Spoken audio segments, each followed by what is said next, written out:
तो दोस्तों सैलरी तो हर महीने आती है, लेकिन महीने के लास्ट में ख़त्म हो जाती है। तो इसका कहने का मतलब है कि सैलरी आपकी बचती नहीं है। ऐसे हमारे साथ भी होता है कि महीने सैलरी आती है, 1 तारीख को आती है और महीने के लास्ट में सैलरी ख़त्म हो जाती है। तो ये वीडियो आपके लिए है। हमें क्या करना था वो तो हमने कर लिया, और अब आपको क्या करना है कि आपकी सैलरी पूरे महीने तक चले और आगे आपके फ्यूचर के लिए भी बची रहे। तो नमस्कार दोस्तों, आप सभी का होस्ट और दोस्त लाल बहादुर। अब एक नए वीडियो में आप सभी का स्वागत है। आज इसमें हम आपको बताने वाले हैं कि आप अपने सैलरी को कैसे मैनेज कर सकते हैं। एक तरह से इसको बोलें तो सैलरी मैनेजमेंट या फिर पर्सनल मैनेजमेंट जो होता है, वो चीज़ें आपको हम इस वीडियो में बताने वाले हैं। तो एक बार आप सभी से फिर से रिक्वेस्ट है, चैनल पर नए हैं तो सब्सक्राइब कर लीजिए और बेल आइकन को प्रेस करके ऑल का नोटिफिकेशन वाला बटन ज़रूर दबा लीजिए। तो जो इसका पार्ट 1 है वो है 50, 30 और 20 का जो रूल है, यानी कि आपकी जो सैलरी है उसको 50, 30 और 20 के पार्ट में बांधना है, यानी कि डिवाइड करना है। तो जो सबसे पहला रूल है उसका जो 50, 30, 20 का जो पहला 50 है वो क्या है।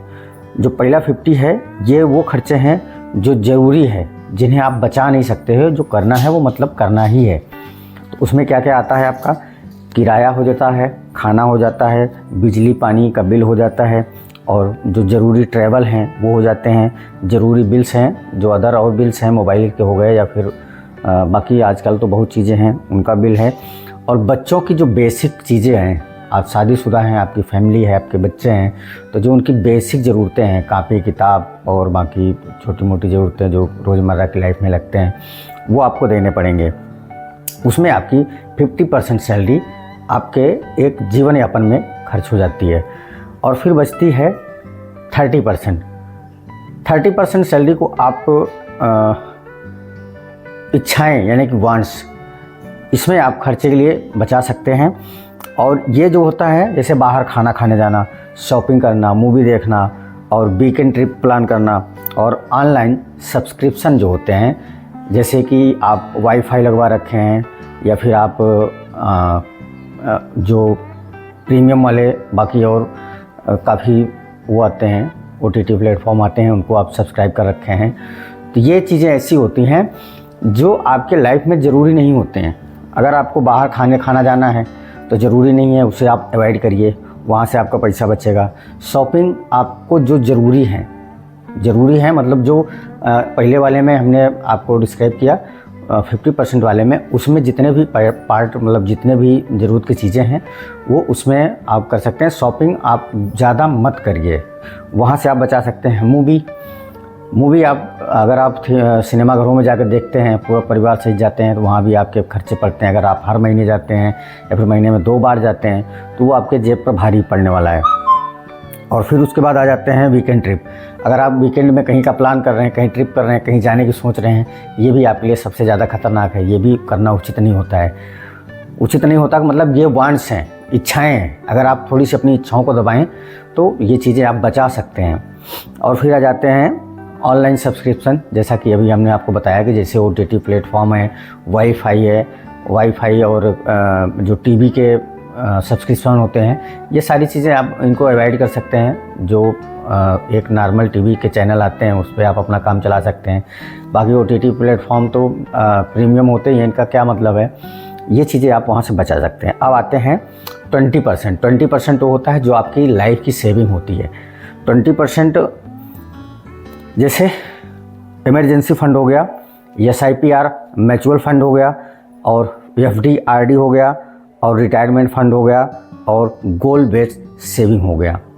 अब इसमें एक एक करके हम आपको बताते हैं कि जो इमरजेंसी फंड है, जो आपको आपकी जो 20% सैलरी है उसको आप डिवाइड कर सकते हैं। मान लो आपकी लास्ट में बचती है पेमेंट आपकी 50,000 है, 50,000 में आप 25,000 निकाल देते हैं ज़रूरत के लिए।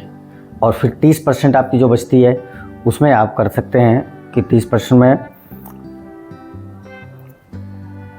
50,000 की जो 30% सैलरी होती है वो है 15,000 रुपये।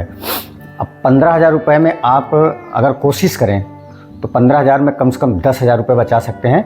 वो आपकी बचत होगी, वो आप उसको छोड़िए, वो तो एक तरह से आपके इच्छाओं पर डिपेंड करता है कि आप क्या चाहते हो। और फिर उसके बाद बचता है आपकी 20% सैलरी, यानी कि 10,000 रुपये। अब 10,000 रुपये आपको कहाँ कहाँ इन्वेस्ट करने हैं?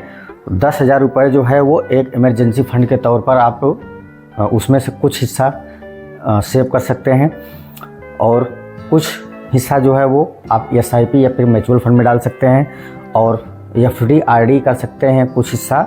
10,000 के मतलब कई टुकड़े करके आप इन सब जगहों पे कर सकते हैं। रिटायरमेंट फंड जो है एक ऐसा करिए जो आपको रिटायरमेंट लास्ट में आपको अच्छा पैसा दे। और एक होता है गोल बेस्ड सेविंग। गोल बेस्ड सेविंग क्या होता है कि अगर आपने अभी से शुरुआत किया है, अभी आपकी उम्र है 24 साल 25 साल, तो अभी आप ये शुरू किए हैं, आपके दिमाग में ये हो जाए कि अगर हमारे बच्चे जैसे बड़े होते हैं, बच्चे हमारे 18-20 साल के होते हैं, तो हमारे बच्चों के पास आपको डिसाइड करना हो क्या, मतलब आपको उनको गाड़ी देना है या फिर आप उनको एक घर देना है। तो उसके हिसाब से आप यहाँ पर इन्वेस्ट कर सकते हैं, जो गोल बेस्ड सेविंग होता है। और जो अपना जो 30% था वांट्स, वहाँ 15,000 रुपये आप खर्चे कर रहे हैं। अगर उनमें से अगर आप 5,000 भी रुपये बचाते हैं, 10,000 रुपये आप वांट्स में खर्चा करते हैं इच्छाओं को पूरा करने के लिए, 5,000 बचा के आप वो फंड यहाँ पर आप कहीं भी अच्छे से इस्तेमाल कर सकते हैं। अब आता है कि सैलरी को हम पार्शियली डिवाइड कैसे करें, मतलब टुकड़ों में कैसे डिवाइड करें। तो वही है कि मान लो जैसे कि हमने आपको बताया कि आपकी पेमेंट 50,000 रुपये है, 50 में आप 25,000 रुपये आप कर दिए ज़रूरी में, 15,000 रुपये आपकी चली गई 30% यानी कि वांट्स में, और बचता है आपका 10,000 रुपये। 10,000 रुपये आप कर सकते हैं, ये आपकी जो सेविंग्स है 10% ये आपको करना ही है। अगर आप ये करते हैं तो आप आने वाले समय में, मतलब जब भी आप फ्यूचर का अगर सोचते हैं, आपका फ्यूचर हमेशा ब्राइट होगा, अच्छा होगा, जहाँ पे आप कुछ भी आपको सोचने की ज़रूरत नहीं पड़ती है। फिर आप ये आते हैं रियल लाइफ, बहुत ही कम, मतलब रियल लाइफ टिप्स जो होता है ये होते हैं कि सैलरी आते ही सेपरेट कर दो। और दूसरा जो है वो है वांट्स को लिमिट करो, जैसा कि हमने आपको बताया कि वांट्स को लिमिट करो, और ये सारी चीज़ें हैं। ये चीज़ें हमने आपको ऐसे बता दिया कि जैसे आप हमेशा से ये चीज़ें मेंटेन करके चल सकते हैं। आपकी 50,000 की सैलरी जो है वो आपको 3 टुकड़ों में बांटनी है, 50%, 30% और 20%। अगर ये आपने अपने लाइफ में कर लिया तो आपको लाइफ में आने वाले समय में ना आपको ना आपकी फैमिली को कभी भी फंड्स के लिए, यानी कि मनी के लिए कभी भी सोचना नहीं पड़ेगा, क्योंकि आपके पास लाइफ की जो आगे की सेविंग्स है उसमें आपका लिक्विड फंड टाइप का होगा, जो आपको कभी भी इमरजेंसी में काम आता है। इमरजेंसी फंड और रिटायरमेंट, गोल बेस्ड फंड, ये सारी चीज़ें आपको अच्छे से आपकी लाइफ को मैनेज कर सकते हैं।